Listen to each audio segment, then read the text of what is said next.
മുല്ലപ്പെരിയാർ അണക്കെട്ടിലെ ജലനിരപ്പ് ഉയർത്തുമെന്ന പ്രഖ്യാപനമാണ് ഇന്നലെ വിജയ് സർക്കാർ നടത്തിയിരിക്കുന്നത്. അത് നമ്മളെ വല്ലാതെ ആശങ്കപ്പെടുത്തുന്നതാണ്. ഏതായാലും അണക്കെട്ടിലെ ജലനിരപ്പ് ഉയർത്തുമെന്ന തമിഴ്നാട് സർക്കാരിന്റെ ബജറ്റ് പ്രഖ്യാപനത്തിൽ ആശങ്കയിലാണ് മലയോര മേഖല. തമിഴ്നാട് സർക്കാരിന്റെ തീരുമാനം കേരളത്തിലെ ജനങ്ങളോടുള്ള വെല്ലുവിളിയാണെന്ന് മുല്ലപ്പെരിയാർ സംരക്ഷണ സമിതി പ്രതികരിച്ചു. ജനങ്ങളുടെ സുരക്ഷയെ മാനിച്ച് പുതിയ ഡാം നിർമ്മിക്കുക എന്നതാണ് കേരളത്തിന്റെ നിലപാടെന്ന് ജലവിഭവ വകുപ്പ് മന്ത്രി മോൻസ് ജോസഫും പറഞ്ഞു.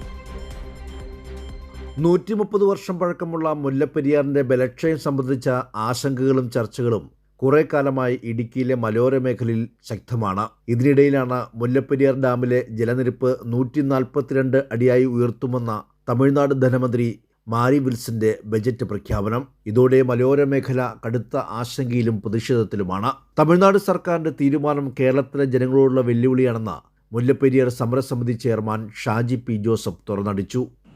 സടകുടഞ്ഞ് തമിഴ്നാട് ഇത്തരത്തിലുള്ള പ്രവർത്തനങ്ങൾ നടത്തുന്നത് തീരത്തുള്ള ജനങ്ങളോട്, കേരളത്തിലെ ജനങ്ങളോടുള്ള വലിയ വെല്ലുവിളിയാണ്. അതെന്തു വില കൊടുത്തും മുല്ലപ്പെരിയാർ സമരസമിതി അതിനെ പ്രതിഷേധിക്കുന്നു. സംസ്ഥാന ഗവൺമെൻറ് ഈ വിഷയത്തിൽ കാണിക്കുന്ന ഒരു മെല്ലപ്പോക്കാണ് ഇതിനെല്ലാം കാരണമെന്ന് നമുക്ക് പറയാതിരിക്കുവാൻ കഴിയില്ല.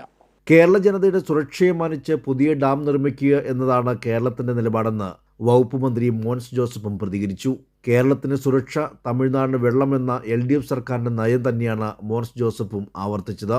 മുല്ലപ്പെരിയാർ ഇഷ്യൂവുമായി ബന്ധപ്പെട്ട് കേരളത്തിൻ്റെ നിലപാട്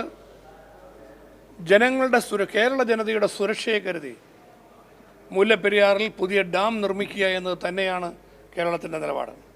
മുല്ലപ്പെരിയാറിന്റെ കാലപ്പഴക്കം ഒരു ജലബോംബ് പോലെ മലയോര ജനതയുടെ മനസ്സിലുണ്ട്. അതുകൊണ്ട് തന്നെ തമിഴ്നാടിന്റെ തീരുമാനത്തിനെതിരെ ശക്തമായ പ്രതിഷേധം ഒറ്റക്കെട്ടായി ഉയർത്താനാണ് തീരുമാനം. കൈരളി ന്യൂസ്, ഇടുക്കി.